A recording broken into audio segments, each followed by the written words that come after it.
بسم اللہ الرحمن الرحیم۔ ناظرین، یہ دنیا اللہ تبارک و تعالیٰ کے نزدیک ایک مچھر کے پر کے برابر بھی حیثیت نہیں رکھتی۔ ہر جاندار کو موت کا ذائقہ چکھنا ہے۔ مرنے والے کی آنکھ کھلے گی تو وہ اپنے آپ کو قبر میں پائے گا۔ اس کی قبر یا تو جنت کے باغوں میں سے ایک باغ ہوگی یا جہنم کے گڑھوں میں سے ایک گڑھا ہوگا۔ چاہے کوئی بھی شخص ہو، چاہے مسلمان ہو، غیر مسلم ہو یا کوئی غیر ملحد کیوں نہ ہو، وہ ہر چیز کا انکار کر سکتا ہے یا ہر چیز کو مان سکتا ہے، لیکن اس بات کو کبھی جھٹلا نہیں سکتا کہ ایک نہ ایک دن کی موت واقع ہو جائے گی۔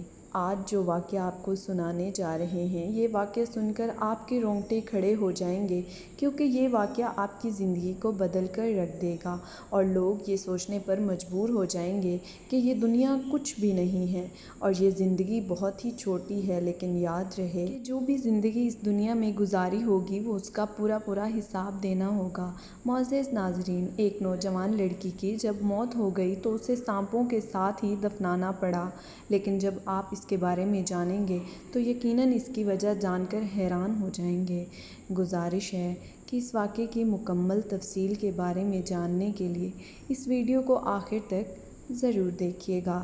آئیے اب جانتے ہیں کہ آخر اس لڑکی کو کیوں سانپوں کے ساتھ دفن کر دیا گیا۔ یہ بتانے سے پہلے آپ کو بتاتے ہیں کہ ایک قبروں کی کھدائی کرنے والے شخص نے قبر کی کھدائی کے دوران کون سا حیران کن منظر دیکھا۔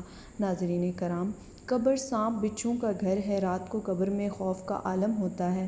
قبر کھودنے والے نے بتایا کہ میں نے دیکھا کہ ایک شرابی کو دفناتے وقت اس کی میت کے ساتھ درجنوں کی تعداد میں بچھو لپٹ گئے، جبکہ ایک بزرگ کی قبر کی تیاری میں ایک انجانی طاقت نے اس قبر کو کھودنے والے کی مدد کی اور اس کی قبر تیار ہوئی تو اس میں خوشبو پھیل رہی تھی، جبکہ ایک قاری صاحب کی قبر میں 5 سال کے بعد بھی اس کی میت تر و تازہ تھی اور ایک دیندار عورت نے خواب میں آ کر اپنی قبر کو درست کرنے کی ہدایت بھی دی تھی، اور ایک ایسی عورت کی میت بھی دیکھی کہ جب قبرستان میں میت لائی گئی تو اس میت کو قبر نے قبول کرنے سے انکار کر دیا۔ پیارے ناظرین، 30 سال کے گورکن غلام نبی کا کہنا ہے کہ وہ 10 سال کا تھا جب سے وہ قبرستان میں قبریں کھودنے کا کام سر انجام دے رہا ہے، اور وہ کہتا ہے کہ میں نے یہ سارے واقعات اپنی آنکھوں سے قبرستان میں دیکھے ہیں۔ آئیے ناظرین، اب ہم آپ کو وہ واقعہ بتاتے ہیں جو ایک لڑکی کا ہے، اور جب وہ مری تو اس کی لاش کو دفن کرنے کے لیے جب لوگوں نے اسے قبر میں اتارنے کی کوشش کی تو اس قبر میں ایک خوفناک سانپ بیٹھا ہوا دکھائی دیا جو اس لڑکی کا ہی انتظار کر رہا تھا۔ محترم ناظرین، ایک مرتبہ کا واقعہ ہے کہ ایک جوان لڑکی کا انتقال ہو گیا۔ اس کی لاش کو غسل دیا گیا اور کفن پہنانے کے بعد نماز جنازہ پڑھا دی گئی اور اس کی قبر کی کھدائی کا کام بھی مکمل ہو گیا، اور اس کے بعد اس کی میت کو قبرستان میں لایا گیا اور لاش کو جیسے ہی قبر میں رکھنے لگے تو لوگوں نے دیکھا کہ قبر میں ایک خوفناک سانپ آیا ہے۔ دیکھ کر ایسا لگ رہا ہے جیسے وہ اس کا انتظار کر رہا ہے۔ یہ دیکھ کر سب لوگ ڈرنے لگے اور گھبرانے لگے۔ اس کے بعد ان لوگوں نے اس قبر کو بند کر دیا اور ایک دوسری قبر کی کھدائی کی گئی۔ جب قبر کی کھدائی مکمل ہوئی تو لوگوں نے دیکھا کہ پھر سے وہی سانپ اس قبر میں بھی موجود ہے جو پہلے والی قبر میں تھا۔ اس کے بعد ان لوگوں نے تیسری قبر کو کھودنا شروع کیا، کیونکہ ایک بار یہ 2 بار اتفاق ہو سکتا ہے، تو تیسری قبر کو کھودا گیا، مگر استغفر اللہ، تیسری قبر میں بھی 3 خوفناک سانپ موجود تھے، لیکن ان لوگوں نے بھی ہار نہ مانی اور ایسے ہی بہت ساری قبریں کھود ڈالیں۔ جب 5ویں قبر کھودی گئی تو اللہ تبارک و تعالیٰ کی قدرت دیکھیے کہ جتنی قبریں انہوں نے کھودی ان میں سانپوں کی تعداد پہلے والی قبروں سے دگنا ہوتی گئی۔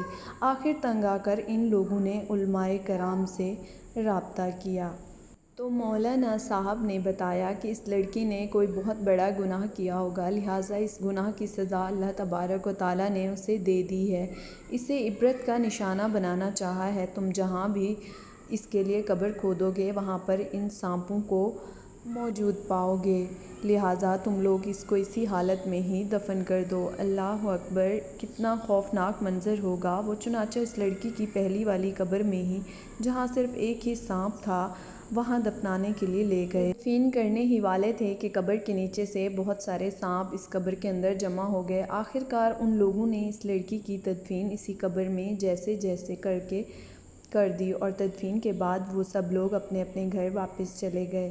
لیکن کچھ لوگوں کو یہ بات ستانے لگی کہ آخر اس لڑکی نے ایسا کون سا گناہ کیا ہوگا جس کی وجہ سے یہ سزا اسے مل رہی ہے۔ کچھ لوگوں کے دلوں میں یہ بات جاننے کی خواہش پیدا ہو گئی تو وہ لوگ اس کے گھر گئے اور اس کے ماں باپ سے پوچھا کہ آخر آپ کی لڑکی نے ایسا کون سا گناہ کیا تھا جس کی سزا اللہ تبارک و تعالیٰ نے آپ کی بیٹی کو دی ہے۔ یہ سن کر اس کے ماں باپ رونے لگے اور روتے ہوئے کہا کہ ہمیں یہ بات بتانے میں شرم آ رہی ہے، لیکن سنو اور اپنی بیٹیوں کو سمجھاؤ تاکہ اور کسی کے اوپر یہ سزا نہ ہو اور یہ عذاب نہ آئے۔ انہوں نے بتایا کہ وہ لڑکی دنیا میں بے پردہ گھوما کرتی تھی اور اپنے چہرے پر میک اپ لگایا کرتی تھی اور ہونٹوں پر لپسٹک لگا کر گھوما کرتی تھی اور دوسرے لڑکوں کے ساتھ اور ان کے ساتھ جھوٹی محبت کیا کرتی تھی، نامحرم کو چھوا کرتی تھی۔ ہم نے اپنی لڑکی کو بہت سمجھایا مگر اس نے ایک بھی بات نہیں سنی۔ پیارے ناظرین، اللہ تبارک و تعالیٰ کو یہ دکھانا منظور تھا کہ دیکھو اس عورت کا کیا انجام ہوا اور اس کو کیسا خوفناک عذاب دیا گیا۔ بے پردہ عورتیں اس واقعے سے عبرت حاصل کریں اور گناہوں سے توبہ کریں۔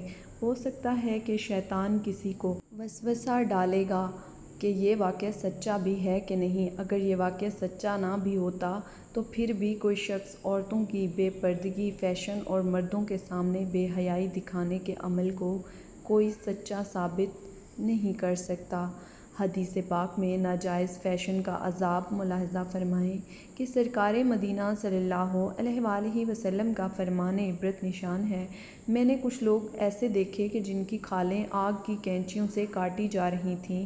میں نے جانا کہ یہ وہ لوگ ہیں جو ناجائز چیزوں سے زینت حاصل کرتے تھے اور ان میں سے چیخ و پکار کی آوازیں آ رہی تھیں۔ میرے دریافت کرنے کے بعد بتایا گیا کہ یہ وہ عورتیں ہیں جو ناجائز عیاشی کے ذریعے زینت حاصل کرتی تھیں۔